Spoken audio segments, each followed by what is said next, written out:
Can I have that back now? You've had it for a week. Not until I told us. Okay. Where did we leave off the last time? I don't know. Why do you have the book there if you're not taking notes? Okay. Anyway, we were at math and feelings. Well, yeah, you did that weird thing in the air. What? Never mind. What's next? Have you been implementing any of those things I told you? I tried some, but man, this year's been a fucking mess. Like, how can things be so fucked up? How can people be so fucked up? Yeah, but we don't control those things. We only control ourselves. Do we really not control these things? The pain, the suffering, the injustice? I mean, it's all made by us. Why is it so hard to change the system when we are the system?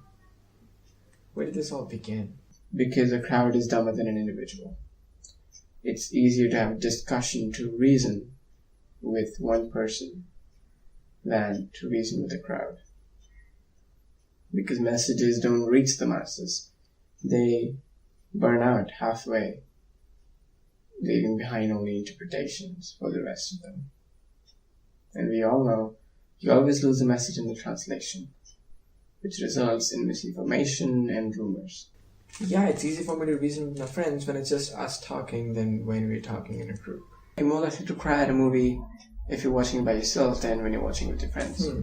And then you add time and perception in the mix, which gives you generation gaps and differences in opinion, which leads to groupism. Which then leads down to differences in communities, which leads to agitation and all-out suffering.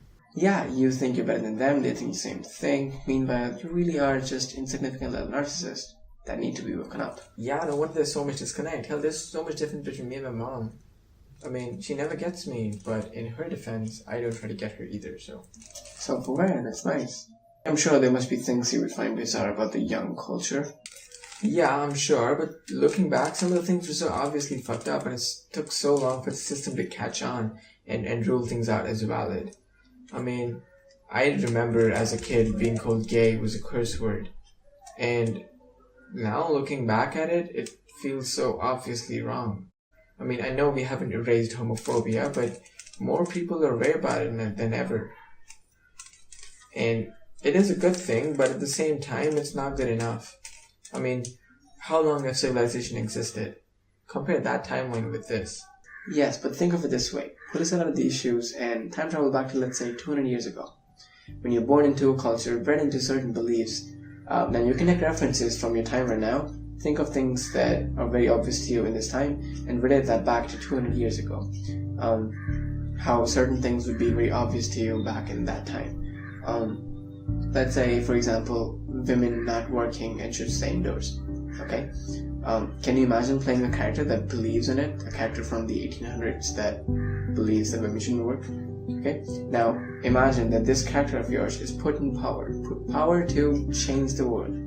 Now, since you're bred into this certain environment, there's no version of your improv character that's going to find any problems with this notion of women not being equal to men. And that's why you're not going to bring any change. Now that happens for generations, which builds a wall of belief by every generation, which then becomes harder and harder to break down by the next one. So tell me, whose fault is this? Yours? Yes, because I was in power and I did not do anything to change things. But you were just playing a part, reading the script. What? No, that was hypothetical. The script written by the previous generations, but what do they know? How can they possibly set the rules for living for other human beings when they're bound by their mortal little minds that cannot even comprehend anything beyond their tiny lives? Wait, so what does that leave us with? Are you saying that it's the system's fault for creating the system? That's what I believe, yes. Self-inflicting, very Gen Z. It's foolish for us to even consider that there needs to be a fixed set of rules that everyone abides. The problem is in that first word, fixed. Let me pull you out for an existential on this one. Tell me, what separates us from that Rubik's Cube in your hand? Or the rock on the floor? Or paint on the wall? We're living beings, we have life. A complex fucking mystery added with another thing that is equally complex and incomprehensible. Consciousness. Why is everyone not same like some manufactured robot? Why is everyone a different size, color, height, weight? Thoughts, challenges, fears, and strengths. It's because we're irrational. And when you try to rationalize an irrational energy, you may initially be amused with the change, but eventually you're going to find anomalies in the rules and the pattern that would fail to comprehend the good of all.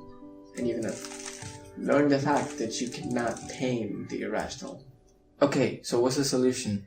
I don't have the solution for everything. I don't know. I just told you where I observed the problem. Okay, fine. If he cannot rationalize the irrational, we need an irrational to encompass the irrational.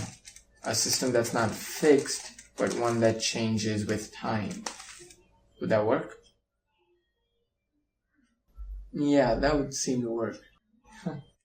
Would you look at that?